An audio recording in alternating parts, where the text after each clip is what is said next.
അപ്പം രഞ്ജിത്തേട്ടാ വിവാഹം എങ്ങനെയായിരുന്നു? പ്രണയ വിവാഹമായിരുന്നോ? ചേച്ചിയുടെ പേരെന്താണ്? കുട്ടികള് പ്രണയം ഉണ്ടായിരുന്നോ എന്ന് എനിക്കറിയില്ല. പക്ഷേ വിവാഹശേഷം കുറെ പണയം ഉണ്ടായിരുന്നു എന്നുള്ളത് എനിക്കറിയാം. കുറിച്ച് അറിയാൻ വേണ്ടി വന്ന് ചോദിക്കുന്ന ഒരാളുടെ അടുത്ത് വിവാഹം കഴിഞ്ഞിട്ട് കുറച്ച് വർഷങ്ങൾ ഒരുമിച്ചുണ്ടായിരുന്നു. നിർഭാഗ്യ വെച്ചാൽ അവരവരുടെ ശരികൾ അവരുടെ കൂടെ ആണിപ്പോൾ. ഞാൻ എൻ്റെ ശരികളുടെയും കൂടെ.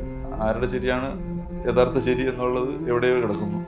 ഈ വാർത്തയിലെ സത്യം മനോരമയ്ക്കും ദേശാഭിമാനിക്കും ഇടയിൽ എവിടെയാണെന്ന് പറയുന്നുള്ളൊരു കാര്യമാണ് ഇവിടെ ഇപ്പം എനിക്ക് പറയാനുള്ളത്. വിവാഹം കഴിച്ചു, 2 കുട്ടികൾ. പേര് പറയോ?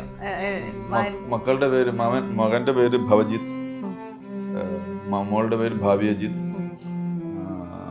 അവര് 2 പേരും ഉണ്ട്. അപ്പൊ ഞാൻ ഇത് നല്ല പേര്. രഞ്ജിത്തിന്റെ മകന് സുരേഷ് എന്നിടുന്നതിനേക്കാളും നല്ല ഭവജിത്ത്. അല്ല, രണ്ടും വാവിട്ട് ഭയങ്കര ഒരു വെറൈറ്റി നെയിമാ. ഭവജിത്ത്. ജീവിതത്തിൽ കുറെ വെറൈറ്റികളൊക്കെ ചെയ്തു. അതുകൊണ്ടാണ് ഇപ്പൊ ഇങ്ങനെ ഇരിക്കുന്നത്. അതല്ല, ചേച്ചിയുടെ പേരെന്തായിരുന്നു? രശ്മി. രശ്മി. ചേച്ചി എന്തെങ്കിലും ചെയ്യുന്നുണ്ടോ?